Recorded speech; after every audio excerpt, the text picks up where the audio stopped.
3 years ago, my coworker screamed that I assaulted her in the office parking garage. The police were called, my career was destroyed, and everyone believed her, until security footage surfaced showing the entire incident never happened. She got 5 years for perjury. I got my life back. And when she finally got out, she showed up at my door, begging for forgiveness. I didn't even let her finish. Hey Reddit, I'm writing this because people keep asking why I don't go to company events anymore, why I changed careers, why I moved to a different state. The short answer is, someone tried to destroy my life with one lie. And even though the truth came out, some things don't heal. Some scars stay visible even after the wound closes. 3 years ago, I was a 29-year-old guy working at a decent insurance firm in the city, Summit Financial Group, one of those places with glass walls and motivational posters about teamwork. Had my own apartment downtown, a girlfriend I'd been dating for 2 years named Lisa, who worked as a nurse, and a promotion to senior claims analyst I'd worked 5 years to earn. Life wasn't perfect, but it was steady, predictable, safe. I had a routine. Wake up at 6, hit the gym before work, grab the same sandwich from the deli on 5th Street for lunch, stay late when needed, go home to Lisa. We'd talk about our days, watch something mindless on streaming, fall asleep planning a vacation we kept putting off. It was boring in the best way possible. The kind of boring you don't appreciate until it's gone. Then one Thursday night in September, all of that ended. I'm Alex, now 32 male, and this is what happened when someone decided I was guilty before I even knew what I was accused of. Let me start from the beginning because the details matter. They always matter when someone's trying to destroy you. It was around 8:30 p.m. on a Thursday. I'd stayed late finishing quarterly reports for a meeting the next morning. Not unusual for me. The office had that quiet, empty feeling it gets after everyone leaves. No ringing phones, no chatter from cubicles, no hum of printers. Just the buzz of overhead lights and the occasional click of the air conditioning kicking in. I liked working late. Something about the silence helped me focus. Plus, Lisa was working a double shift at the hospital that night, so going home to an empty apartment didn't appeal to me anyway. Better to knock out the work while I had momentum.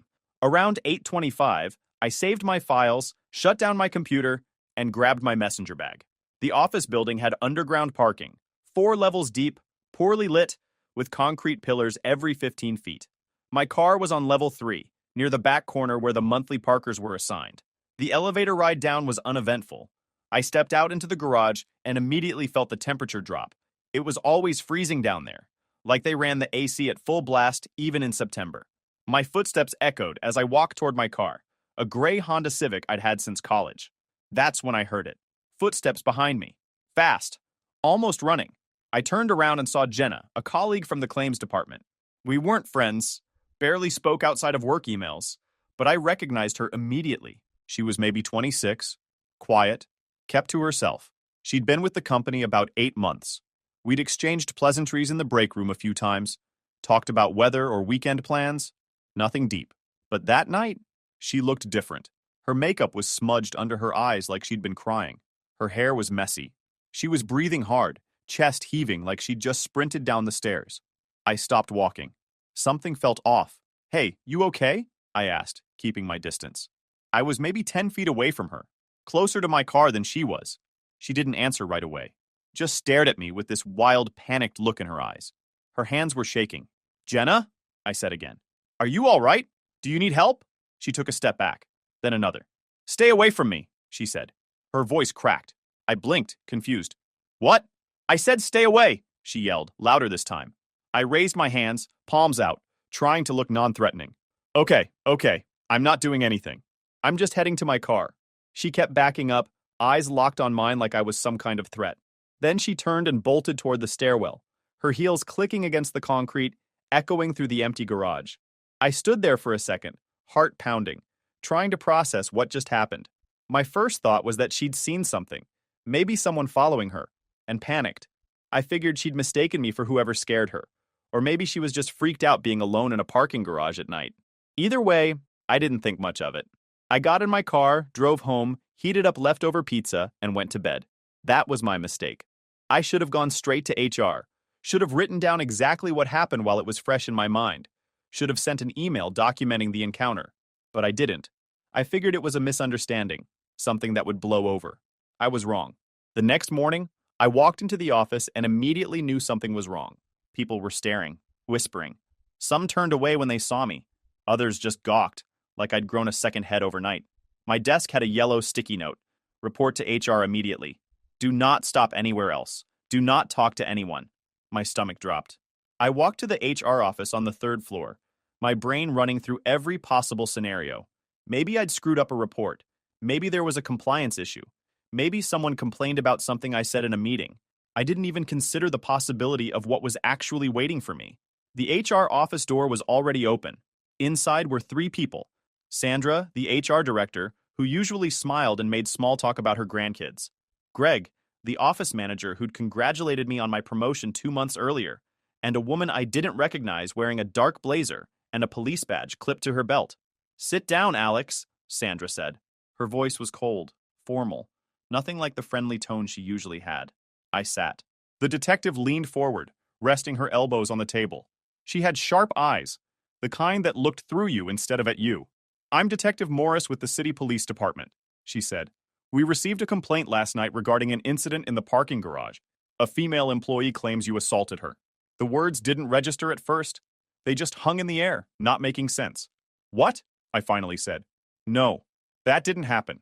The victim says you cornered her near her car, grabbed her arm, and made threatening statements." "That's not true," I said, my voice rising. "I saw Jenna last night, but I didn't touch her. She seemed scared, started yelling at me to stay away, then ran off. I didn't even know what was happening."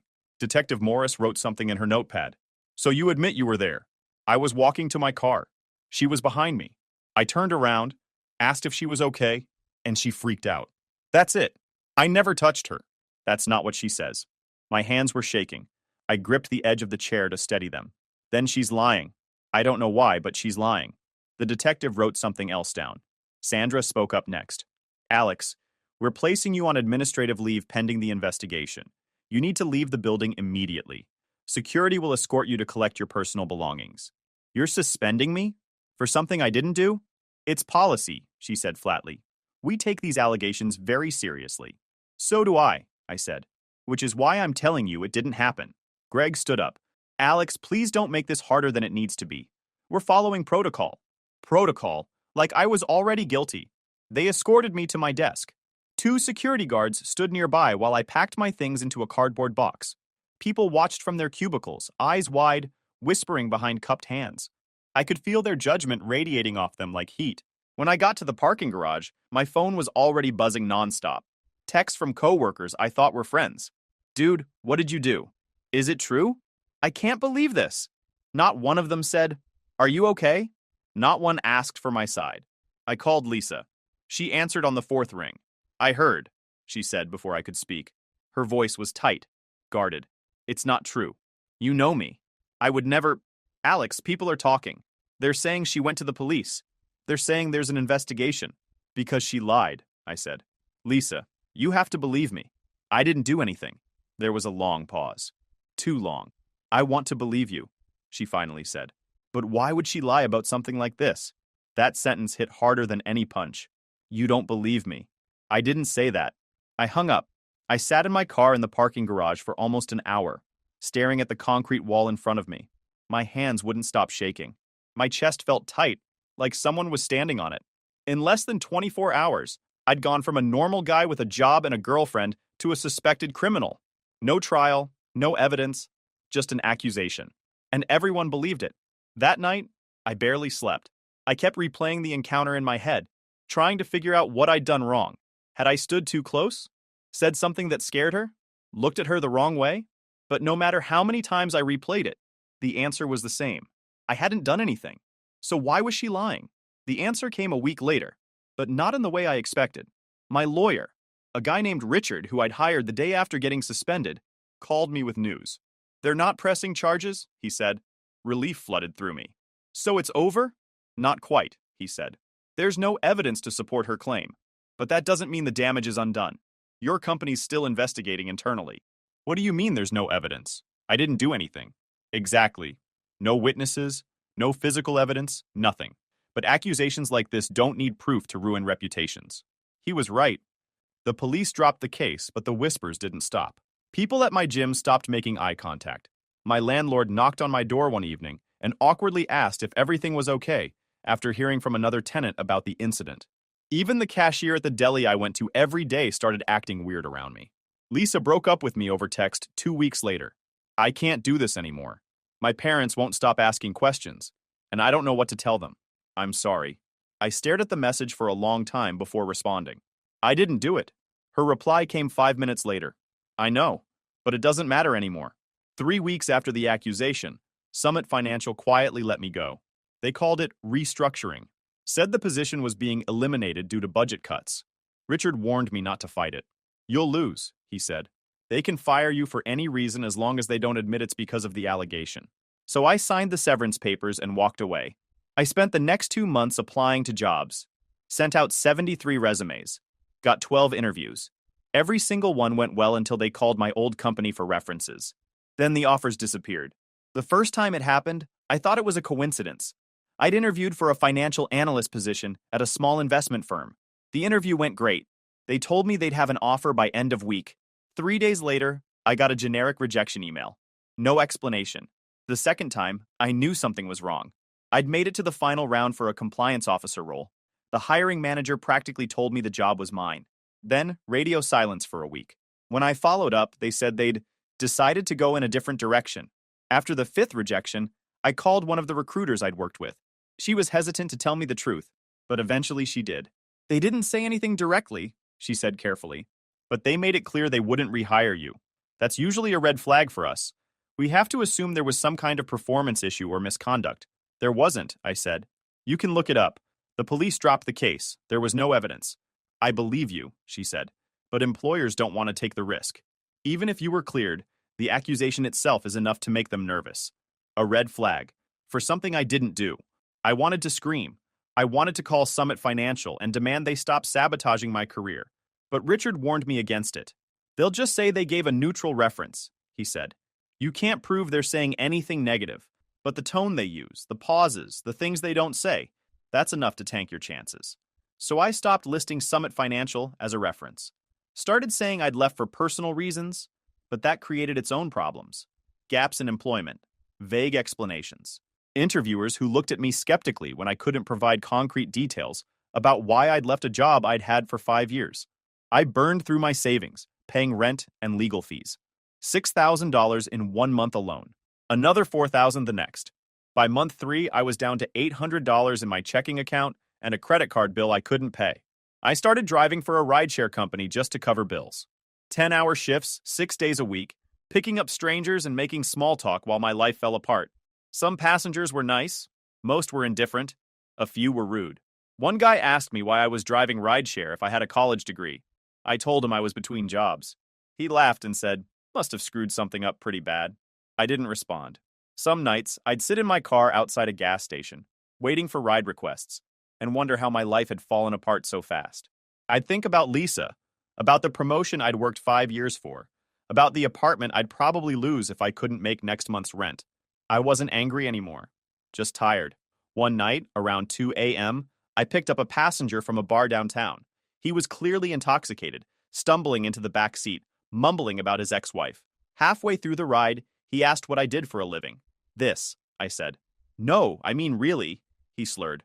"What's your real job?" "This is my real job," I said. He laughed, that mean kind of laugh people do when they think they're better than you. "Man, you must have messed up somewhere." I pulled over at the next light and told him to get out. "What? Why?" "Because I'm done being disrespected by people who don't know anything about me," I said calmly. "Get out." He started to argue, but something in my voice made him stop. He got out, slammed the door, and I drove away. That was the moment I realized I couldn't keep doing this. Not the rideshare driving, I could handle that. But the constant feeling of being judged, of being seen as less than, of having my entire worth reduced to one lie someone told about me. I needed the truth to come out. Not for vindication, not for revenge, just so I could breathe again. Then, 6 months after the accusation, everything changed. I was in my apartment eating ramen noodles at my kitchen counter when my phone rang. "Richard, Alex, you need to sit down for this." "I'm already sitting." "The security footage from your old office surfaced." My heart stopped. "What footage?" "From the parking garage. The company finally handed it over as part of a separate investigation. Some unrelated workplace complaint. And Alex, it shows everything." I could barely breathe. What does it show? It shows you walking to your car. Jenna runs up behind you. You turn, you talk for maybe 10 seconds, then she runs away. At no point do you touch her. At no point are you even within arm's reach. The angle's perfect. You can see both of you clearly. There's no way to misinterpret it. I didn't speak. I couldn't. It proves she lied, he continued. And because she filed a police report with false information, the district attorney's office is charging her with perjury and filing a false report. The relief I thought I'd feel didn't come. Instead, I just felt hollow. The footage existed the whole time? I asked. Yes. They could have checked it immediately? Yes. But they didn't. No, they didn't. I hung up and sat there in my tiny apartment, staring at the peeling wallpaper. The truth didn't matter when people wanted to believe the lie. The trial happened 8 months later. I sat in the back of the courtroom, watching Jenna squirm under questioning. Her lawyer tried to argue she misremembered the details, that she was confused and traumatized by something unrelated. But the footage didn't lie. The jury saw it. 20 seconds of grainy black and white video showing exactly what happened. Me walking, her running up, a brief conversation, her running away, no contact, no aggression, nothing. The prosecutor hammered it home. This woman knowingly filed a false police report against an innocent man. She sat in an interview room and lied to detectives. She cost him his job, his reputation, and nearly destroyed his life. This isn't a mistake. This is malicious. When the verdict came back guilty, the courtroom went silent. The judge sentenced her to 5 years. 5 years in state prison. People gasped. Jenna broke down crying, begging for leniency. Her lawyer argued she had a young daughter who needed her, that she was a single mother, that prison would destroy her life. The judge wasn't moved. You knowingly filed a false report against an innocent man. You sat in front of police officers and lied under oath. You cost Mr. Hayes his livelihood, his reputation, and subjected him to months of suffering. Actions have consequences, Miss Patterson. You'll serve 5 years. Afterward, Richard shook my hand outside the courthouse. You won, Alex. Your name's cleared. Yeah, I said. The local news picked up the story. Woman sentenced to 5 years for false assault claim. My name was in the articles, cleared of all wrongdoing. People who'd ghosted me suddenly reached out with apologies. I didn't respond to most of them. Summit Financial sent a formal apology letter. They offered me my job back, with a raise and a corner office. I declined. Instead, I took the settlement money from the civil lawsuit I'd filed, $180,000, and moved to Colorado. Started fresh. Got a job as a logistics coordinator for a shipping company. I rented a small house with a yard. Adopted a dog from a shelter, a rescue mutt named Boomer, who'd been returned 3 times. We were a good match. I met someone new. Her name's Kate. She's a paramedic. We met at a hardware store when she needed help fixing a leaky sink. Started talking, exchanged numbers, and things grew from there. The hardware store thing was random. I was there on a Sunday morning buying supplies to fix a broken fence post in my yard. Kate was standing in the plumbing aisle looking completely lost, holding 2 different wrenches. Which one do I need for a bathroom sink? She asked when she caught me looking. I walked over. Depends on what you're fixing. The thing under the sink is leaking. The U-shaped pipe. That's the P-trap. You'll need this one. I pointed to the basin wrench in her left hand. That other one's for pipes in the wall. She smiled. Thanks. I have no idea what I'm doing. Just bought my first house and trying to avoid calling someone for every little thing. YouTube is your friend, I said. We ended up talking for 20 minutes right there in the aisle. She told me she was a paramedic, worked nights at the city hospital, had just moved to Colorado from Oregon. I told her I worked in logistics, had moved here about a year ago. She didn't ask why, just said, sometimes a fresh start is the best thing you can do. We exchanged numbers. 2 days later, she texted me asking if I could help her fix the P-trap because her YouTube tutorial had resulted in flooding her bathroom floor.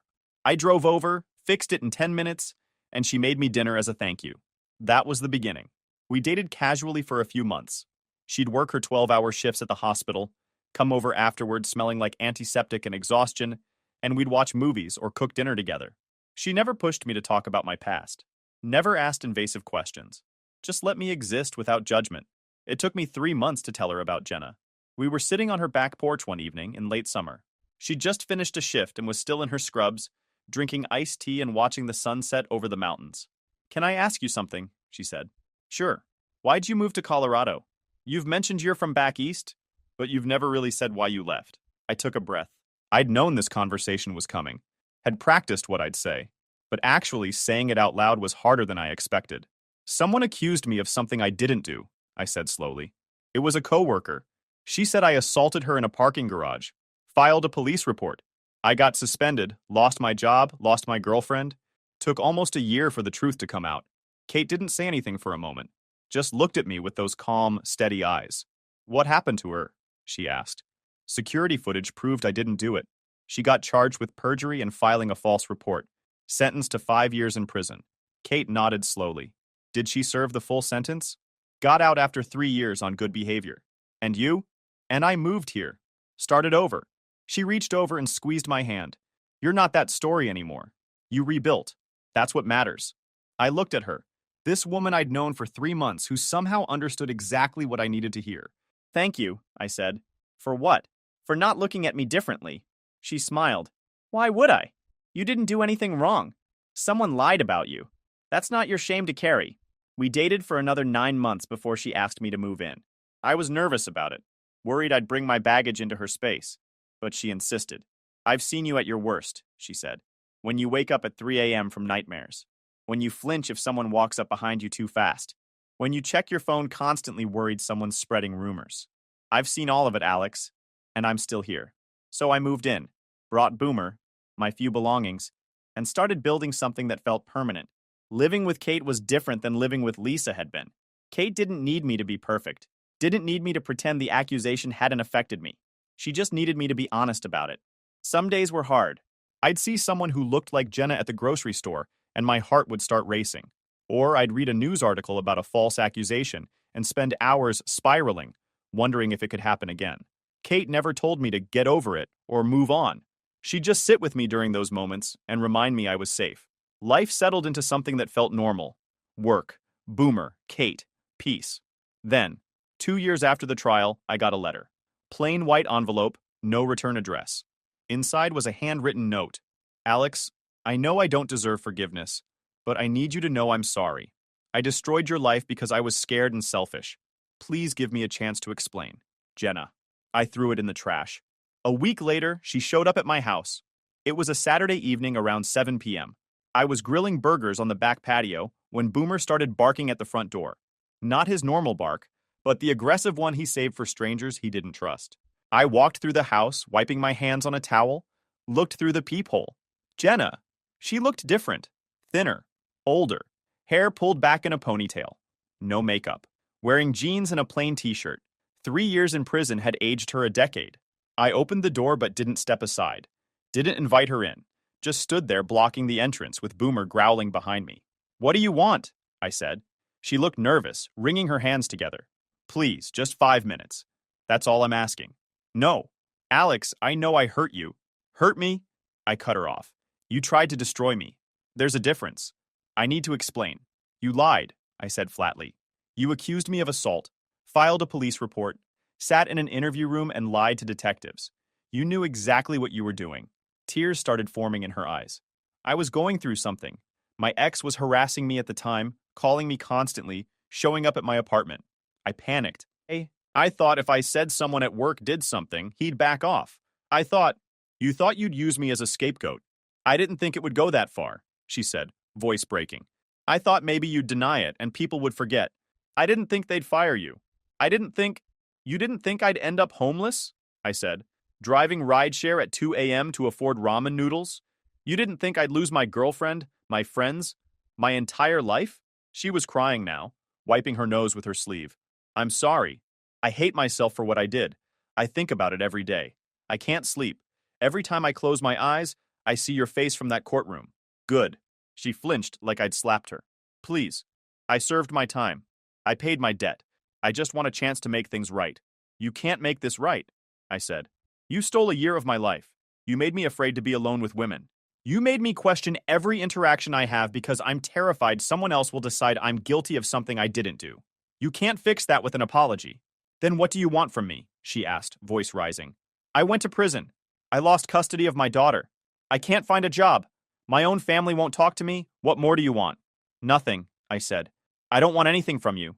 I just want you gone. She stepped closer, reaching out like she was going to touch my arm. I stepped back. Don't, I said sharply. Don't touch me. Don't contact me. Don't come here again. If you show up at my house one more time, I'm calling the police and filing for a restraining order.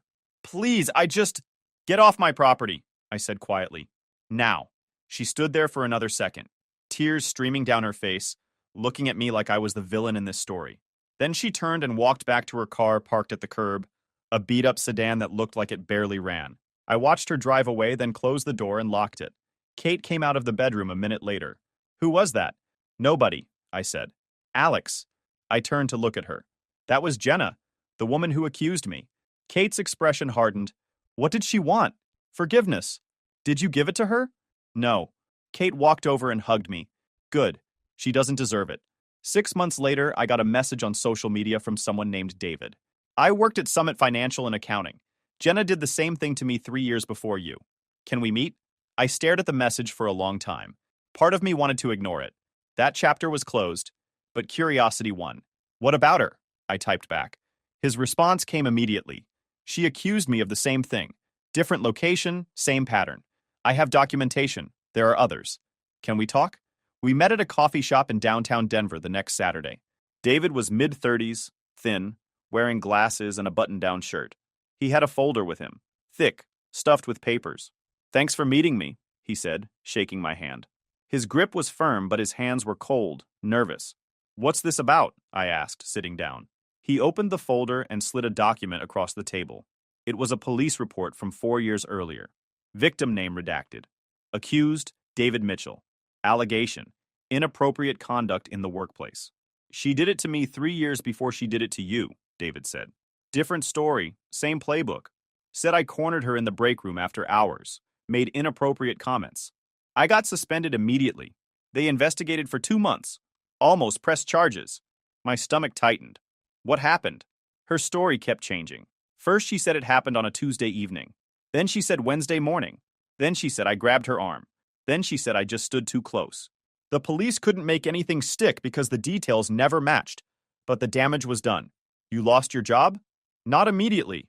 But I couldn't handle the whispers. Everyone looked at me like I was guilty even though they cleared me. I left 6 months later. Moved to a different city. Started over in a lower-paying position. He pulled out more documents. Police reports. HR complaints. News articles. After your case made the news, I started digging, David said. Found 3 other guys. Different companies, different cities, but the same pattern. She works somewhere for 6 to 8 months, then accuses someone of something. Gets attention, sympathy, sometimes a promotion or transfer, then moves on to the next job and does it again. I sat back in my chair. 5 times? At least. Maybe more that we haven't found yet. He slid business cards across the table. These are the other 3. I've talked to all of them. They're willing to testify if we can build a case. I've already contacted a lawyer who specializes in defamation. Her name's Patricia Brennan. She thinks we have a shot. A civil case? Yeah. Sue her for defamation, emotional distress, lost wages, make it public record, make sure future employers see exactly what she's done. I picked up one of the business cards. Brian Foster, regional manager. Another card. Tom Chen, IT consultant. Third card. James Rivera, educational consultant. Have you talked to all of them? I asked. Yeah. Set up a group call last week. They're all in if you are. I thought about it. The criminal trial was over. Jenna had served her time. I'd moved on, built a new life. Did I really want to drag myself back into court? Then I thought about the next guy, the one who'd come after me, the one who might be going through it right now. I'm in, I said. David smiled, the first time his expression had softened since we sat down. Thank you. We met with Patricia the following week. All 5 of us in a conference room at her law office. She was mid-50s, sharp-eyed, wearing a navy suit and carrying a leather briefcase that looked older than I was. Gentlemen, she said, sitting down at the head of the table, I've reviewed the materials David sent me. This is one of the most clear-cut patterns of malicious defamation I've seen in 20 years of practice. She opened her briefcase and pulled out copies of everything.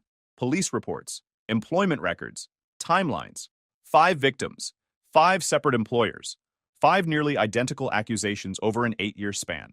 In every case, Ms. Patterson received temporary sympathy or accommodations from her employer before leaving for a new position. In every case, her story contained inconsistencies that prevented criminal prosecution. And in every case, the accused suffered significant professional and personal damage. She looked at each of us. This is winnable. But it won't be easy. She'll claim mental illness, trauma, confusion. Her lawyer will try to paint her as a victim of circumstance. We need to be prepared for that. How long will it take? Brian asked. A year, maybe more. Depends on how aggressively they fight. But gentlemen, I want to be clear about something. She leaned forward. This isn't about revenge. This is about accountability. This is about making sure what happened to you doesn't happen to someone else. We all nodded. Good, Patricia said. Then let's get to work. The civil trial took a year. We connected with all 5 victims. Patricia systematically destroyed Jenna's defense, showed the pattern, brought in witnesses, even had a forensic psychologist testify about manipulative behavior. The trial lasted 2 weeks. Every day, I sat in that courtroom watching Patricia dismantle Jenna's life the same way Jenna had dismantled mine. Day 1, she brought in David. He testified about his experience, the accusation, the investigation, the career he lost. Jenna's lawyer tried to discredit him, but Patricia had documentation, emails, police reports, HR records. Everything matched. Day 3, the second victim took the stand. A guy named Brian, who'd worked with Jenna at a retail company in 2014. She'd accused him of following her to her car. Same story, same panic, same lies. He'd lost his management position and ended up working warehouse jobs for 2 years before rebuilding his career. Day 5, victim number 3. Tom, an IT specialist from a hospital where Jenna had worked briefly in 2016. She'd accused him of cornering her in a server room. Hospital administration fired him immediately. His wife left him. He moved back in with his parents at age 34. Day 7, victim number 4. James, a teacher who'd worked summer school with Jenna in 2017. She accused him of inappropriate behavior during a staff meeting. He was suspended, investigated by the state board, and ultimately cleared. But the school district didn't renew his contract. He left teaching entirely. By day 9, the pattern was impossible to ignore. 5 men, 5 different jobs, 5 identical playbooks. Jenna would panic about something, usually a personal crisis, and create a false accusation to deflect attention or gain sympathy. Patricia brought in the forensic psychologist on day 10. Dr. Chen testified about patterns of manipulative behavior, explaining how Jenna's accusations showed premeditation and calculation, not confusion or trauma. This isn't someone misremembering events, Dr. Chen said. This is someone weaponizing the legal system and social dynamics to achieve personal goals. Jenna's lawyer tried to argue mental illness, brought in a psychologist who diagnosed her with anxiety and PTSD from her abusive ex-boyfriend. But Patricia shut it down in cross-examination. Did she exhibit these behaviors before meeting the ex-boyfriend? Patricia asked. I don't have records dating back that far, the psychologist admitted. So you can't say definitively that her pattern of false accusations stems from trauma caused by him? No, I can't say definitively. And yet you're asking this jury to excuse 5 separate incidents of malicious false reporting because of a diagnosis you can't directly link to the behavior? The psychologist didn't have an answer. On day 12, Patricia called me to the stand. I testified about everything. The parking garage, the suspension, losing my job, my girlfriend, my savings, driving rideshare at 2 a.m. just to pay rent, the months of wondering if my life would ever be normal again. Jenna's lawyer tried to make me seem vindictive. You're asking for $460,000 from a woman who served 3 years in prison. Don't you think she suffered enough? No, I said. She destroyed my life deliberately. She filed a false police report knowing exactly what would happen to me. 3 years in prison doesn't undo the year I spent homeless and unemployed. It doesn't undo the relationships I lost or the reputation she destroyed. So this is about revenge? This is about accountability. The jury deliberated for 3 hours. When they came back, the verdict was unanimous. Guilty on all counts. The judge awarded us a combined settlement of $2.3 million. My share was $460,000. When we walked out of the courthouse, David said, "We won, but it doesn't feel like winning." No, I said. It doesn't. 3 months later, I got another letter from Jenna. She was broke, living with her mother, couldn't find work. She begged me to forgive the judgment. I filed it away and didn't respond. Kate asked me once, "Do you ever think about forgiving her?" No, I said. Forgiveness implies she deserves it. A year after that, Kate and I got married. Small ceremony in the mountains with 30 people. Bought a house with a bigger yard for Boomer and the second dog we'd adopted, Luna, a 3-legged rescue who had more energy than both of us combined. I got promoted to senior logistics manager, overseeing 3 warehouses across the western region. Life was good, stable, normal. One Saturday afternoon, I was at the grocery store buying supplies for a barbecue when I turned down the produce aisle and almost walked straight into Lisa, my ex-girlfriend, the one who dumped me over text 4 years earlier. She stopped, cart half full of groceries, staring at me like I was a ghost. "Alex?" she said. "Hey," I said. Awkward silence. She looked older, not in a bad way, just different, wearing scrubs like she'd just gotten off shift. "I heard about the civil trial," she finally said. "I saw it on the news last year. The other victims, the settlement, all of it." "Yeah." She bit her lip, looking uncomfortable. "I'm sorry for not believing you back then, for leaving when you needed someone. I've thought about it a lot over the years." I looked at her for a moment. Once, her apology would have meant everything. Now it just felt like words. "It's fine," I said. "We both moved on." "No, it's not fine," she insisted. "I should have trusted you. I should have stood by you." I was scared and stupid, and I've regretted it ever since. When I saw the footage on the news during your trial, I felt sick. I knew immediately I'd made a horrible mistake. "Lisa," I said gently, "it's done. You don't owe me anything." "Are you happy?" she asked suddenly. "Yeah," I said. "I am." "Married?" "Yeah. Wife, house, dog, the whole thing." She smiled, small, sad, but genuine. "Good. You deserve that. You deserved it back then too. I'm sorry I couldn't see it." "It's okay," I said. "Really." We said goodbye. She walked toward the dairy section. I watched her go, feeling nothing but closure. When I got home, Kate was in the kitchen prepping hamburgers for the grill. I told her about running into Lisa. "How'd that feel?" she asked, not looking up from the cutting board. "Like seeing someone from a different life," I said. "No anger, no bitterness, just nothing." She smiled. "That's growth." 6 months later, I got a call from Patricia. "Alex, heads up. Jenna filed for bankruptcy. She's trying to discharge the civil judgment. Can she do that?" She can try. But given that the judgment was based on willful and malicious conduct, it's highly unlikely the court will allow it. The law's pretty clear on that. I just wanted you to know she's attempting it. "Okay. There's something else," Patricia said. "David filed a restraining order against her last month. She'd been showing up at his workplace, claiming she just wanted to apologize. Violated it 3 times. The judge gave her an additional year for contempt. I didn't say anything." "You okay?" Patricia asked. "Yeah," I said. "Just processing. She's never going to change, Alex. Some people are wired wrong. They go through life creating chaos and blaming everyone else. David did the right thing protecting himself. If she ever contacts you again, do the same."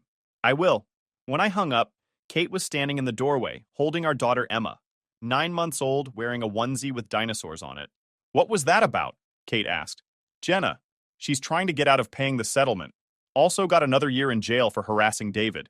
Kate shifted Emma to her other hip. "Do you feel bad for her?" I thought about it. Really thought about it. "No," I said. "She had every chance to stop, to get help, to take responsibility. She chose not to." "Good," Kate said, "because she doesn't deserve your sympathy." Emma reached out for me, making grabby hands. I took her from Kate, and she immediately grabbed my nose, laughing. This was my life now. Not the courtrooms, or the accusations, or the lies. This. A wife who trusted me. A daughter who didn't know anything about my past. A job I was good at. A house I owned. Jenna had tried to destroy me. Tried to erase me from existence with one lie. Instead, I built something better than what I had before. If you enjoyed this video, please hit that subscribe button. It really helps the channel and help us bring you more and better stories. Thanks.